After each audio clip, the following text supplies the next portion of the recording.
கோயில் சட்டமன்ற தொகுதி இடைத்தேர்தலில் உங்கள் கட்சிக்கு திராணி இருந்தால் தனித்து வேட்பாளரை நிறுத்துங்கள். போன 5 வருஷம் 13 இடைத்தேர்தல் நடந்தது. அன்னைக்கு இவங்க சொல்றாங்களா, திராணி இருந்தால் இந்த அண்ணா திராவிட முன்னேற்ற கழகம் ஜெயிக்குன்னு சொல்லியிருக்கணும். சொன்னாங்களா? 5 இடைத்தேர்தல் நிக்கல, பயந்துகிட்டு நிக்கல. இவங்க இன்னைக்கு வீரம் ஆட்சி இருந்தால் யாருக்குமே வீரம் வரும்.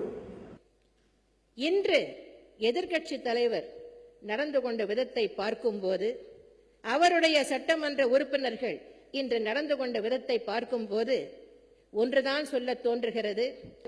மிகவும் அருவருக்கத்தக்க வகையில் நடந்து கொண்டிருப்பதை பார்க்கும்போது, இவர்களுடன் கூட்டணி சேர்ந்து அனைத்து இந்திய அண்ணா திராவிட முன்னேற்ற கழகம் தேர்தலை சந்தித்ததே என்று நினைக்கும் போது நான் வருத்தப்படுகிறேன். உள்ளபடியே அதற்காக வருத்தப்படுகிறேன், வெட்கப்படுகிறேன். நீங்க கூட்டணியை பற்றி எனக்கு அருவருப்பா இருக்கு, அசிங்கமா இருக்கு. உங்களை பார்க்க தான் அருவருப்பா இருக்கு, அசிங்கமா இருக்கு. நாங்க உட்கார்ந்து இருக்கோம்ல, அத்தனை பேர் உட்கார்றோம்ல. ஒரு சவால் விட்டு இருக்கிறார், அவருக்கு பதில் சவால் நான் விடுகிறேன். சங்கரன் கோயில் சட்டமன்ற தொகுதி இடைத்தேர்தலில் தனித்து நின்று மகத்தான வெற்றியை நாங்கள் அடைவோம். அதை நீங்கள் பார்க்கத்தான் போகிறீர்கள். உங்களால் முடியுமா என்பதை யோசித்துவிட்டு பேசுங்கள். இன்னைக்கு வந்துட்டு நான் சங்கரன் கோயிலை ஜெயிப்பேன் சவால் விடுறது ஆளுங்கட்சியா இருந்தா எப்படி ஜெயிக்க போறது? தேர்தல் அறிவிக்கப்படுவதற்கு முன்பாகவே மாண்புமிகு எதிர்க்கட்சி தலைவர் தோல்வியை ஒப்புக்கொண்டு விட்டார். நாங்க தோல்வியை ஒப்புத்துக்கல, கேட்டதுக்கு மட்டும்தான் பதில். பேரவைத் தலைவர்களே, நாங்க என்ன கேட்டோமோ அதற்கு மட்டும்தான் பதிலை தவிர சங்கரங்கள்னா பெண்ணகத்துல ஏன் தோத்தீங்க சொல்லுங்க. கேட்க மாட்டேன், எவன் சொல்றதையும் கேட்க மாட்டேன். அப்படின்னா என்ன? எனக்கு இவங்க பண்ற கூத்தெல்லாம் எனக்கு பிடிக்கிறாரு. அம்மா இருக்கும் திசையை பார்த்து வணங்கி கொண்டு அப்படின்னு பேச ஆரம்பிங்க. நான் ஒண்ணுமே சொல்ல, ஏனென்றா கண்ணி பேச ஆரம்பிச்சுட்டு போறேன். நம்மளுக்கு என்ன அதை கேட்டு இவங்க அப்படியே சிரிக்கிறாங்க. பாராட்ட பாராட்ட பாராட்ட சிரிச்சு. சட்டமன்ற தேர்தலில் வெற்றி பெற்று தமிழகத்தினுடைய முதலமைச்சராக நடத்தி முடித்த உள்ளாட்சி மன்ற தேர்தல் எந்த அரசியல் குறுக்கீடும் இருந்ததா, அதிகார துஷ்பிரயோகம் இருந்ததா, வன்முறை இருந்ததா? அப்படி இல்லாமல் நியாயமான தேர்தலை நடத்தி மகத்தான வரலாற்று சிறப்புமிக்க வெற்றியை நாங்கள் அடைந்திருக்கின்றோம். இதுதான் புரட்சி தலைவி மாண்புமிகு அம்மாவுடைய சாதனை என்பதை நான் தெரிவித்துக் கொள்ள கடமை. இதுக்கு குறிப்பு இல்ல, இதற்கு எதுவும் சொல்லுங்கன்னா சொல்ல முடியாது. இப்ப திருட்டுத்தனமா ஓட்டு போட நீங்களும் தான் சொன்னீங்க. நீங்களும் தான் அந்த இதுல எனக்கு எலக்ட்ரானிக்கல் சொல்லி முடிச்சிடுறேன், அப்புறம் நீங்க பேசுங்க. எலக்ட்ரானிக்கல் ஓட்டுல தவறுன்னு எல்லாரும் தான் கோர்ட்டுக்கு போனோம்.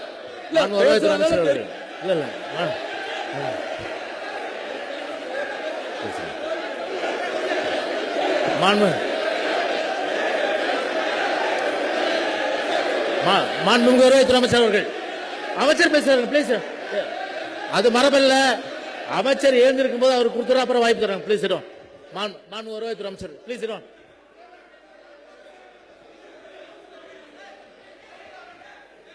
மாண்புமிகு பேச இங்க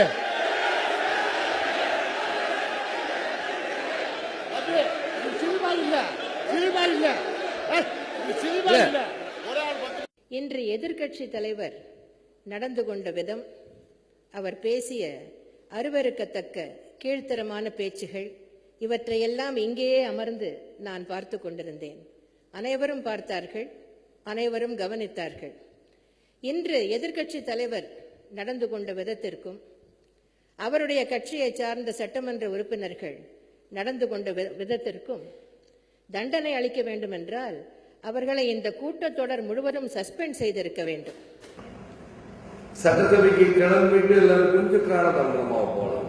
ஏன்னா கேள்வி நேரம் முடிஞ்சோம்னா கேள்வி எல்லாம் பேசுறது நாளைக்கு தான் நான், அதனால இன்னைக்கு போகலாம் அப்படின்ட்டு நான் காலையில போகும்பொழுது அதுல ஒரு 10:30 மணிக்கு உங்களை ஒரு 10 நாள் சஸ்பெண்ட் பண்ணியிருக்காங்க. அதனால ஒன்றும் கவலைப்படாது. நான் வண்டி அப்படி போன திருப்பி ஆபீஸ்க்கு தான் விளைக்கின்ற வகையில் பிற வகைகளிலும் அவர்கள் செயல்பட்ட காரணத்தினால் பேரவை விதி 226 கீழ் உரிமை மீறல் குழுவிற்கு இதை அனுப்புகின்றேன். நிதர்சனமான உண்மையை இந்த நேரத்தில் அவர்களுக்கும் புரிய வைக்கிறேன், அனைவருக்கும் புரிய வைக்கிறேன். இந்த கூட்டணியில் எனக்கு சிறிதும் விருப்பமில்லை என்பதை இந்த நேரத்தில் நான் பதிவு செய்ய விரும்புகிறேன்.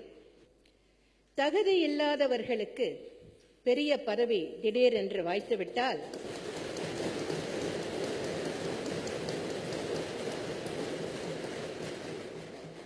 அவர்கள் எப்படி நடந்து கொள்வார்கள் என்பதற்கு எடுத்துக்காட்டாக இன்று எதிர்க்கட்சி தலைவரின் நடவடிக்கைகள் அமைந்திருந்தன.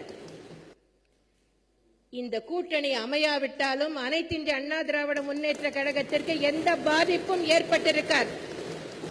அதாவது 2004 எம்பி ஒரு சீட்டு கூட ஜெயிக்காதவங்க தான் இவங்க பேசுறாங்க. இவ்வளவுலாம் என்னமோ ஆட்சி என்ன சரி, இவ்வளவு தூரம் எனக்கு தெரியாது, தேமுதிக இவ்வளவு தூரம் பண்ணுச்சு அப்படின்னா டிவியில சொன்னீங்களே எல்லா வேட்பாளர்கள் அன்னைக்கே போக வேண்டியது. அன்னைக்கு வந்து தேமுதிக கூட்டணி கம்முன்ல இருந்தீங்க, அப்புறம் ப்ரோக்ராம் போட்டீங்கன்னு டூர் ஏன் டூரை கேன்சல் பண்ணீங்க? என்னைக்கு கூட்டணி கட்சி இல்லாம அவங்க நின்று இருக்காங்களா தேர்தல? புரட்சி தலைவர் எம்ஜிஆர் இருந்த காலத்துல இருந்து நான் கேட்கிறேன், கூட்டணி இல்லாம இருந்திருக்காங்களா? இந்த காங்கிரஸ் கட்சியை கவுத்திட்டு வந்தவங்க தானே இவங்க. அதாவது 2004 எம்பி ஒரு சீட்டு கூட ஜெயிக்காதவங்க தான் இவங்க பேசுறாங்க. இவ்வளவுலாம் என்ன